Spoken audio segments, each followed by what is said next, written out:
Thank you, Mr. Chairman. I appreciate that, and Madam Chair, appreciate you being here as well.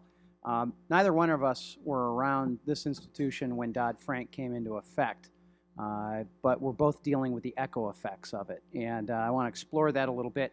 I got to tell you, I was thrilled earlier. I think in one of your responses to my colleague, Mr. Nagebauer from Texas, you said, I believe the quote was, it's one of your highest priorities to simplify reporting requirements. Well, we've got one of those solutions for you, all right? It's called HR 1135. Myself and my colleague, Mr. Garrett from New Jersey, it's dealing with the pay ratio. Section 953 of Dodd-Frank has been labeled by some a logistical nightmare because of all the different factors that are having to be put in place to consider calculating total compensation. And I'm curious, there's a lot of questions out there, would transit benefits or employee paid health care costs be a component of compensation? Should domestic and all multinational employees be a part of the calculation? What about part-time employees or independent contractors?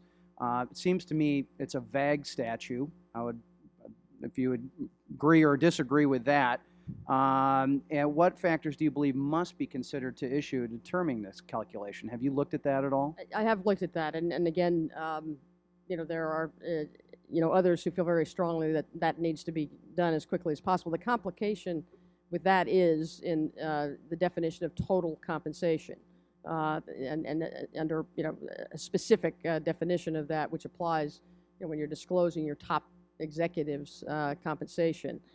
That is the statutory definition leads to all the other issues you've just teed up in terms of some of those complexities. I guess ultimately my question is to what end? To what good? And that, when Center on Executive Compensation is surveyed, they believe that it's an estimate of 3 months, in some cases longer, to calculate and gather all this pay ratios. And I'd love to know whether the commission staff has taken any effort to identify the costs to business for this, when there's, in my view of it, absolutely no benefit to the health and well-being, safety and soundness of either a corporation or the investors of it. It seems to me it's trying to turn it into a political football, and I'm curious, and we can and love to submit these as well to get maybe a further more full answer from you. But it seems to me we need to find out from you whether you believe that it's worthwhile, the significant amounts of time and money that are going to be spent in developing. Very quickly, I mean, it's a mandated rulemaking for us. So as a regulator, well, 1135 will take care of that, and we'll alleviate you of that burden. So the other thing I have is we're working on some draft legislation regarding mergers and acquisitions. And earlier you were talking about small businesses and trying to focus and concentrate on that. Our proposal is to right-size federal regulation of M&A intermediaries and business brokers, and it's been one of the top recommendations for the Government Industry Forum on Small Business Capital Formation, which the SEC annually holds.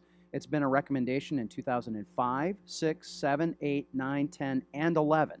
Do you see that this is an important small business capital formation concern? And under your leadership, what priority are you going to be giving to these small business issues?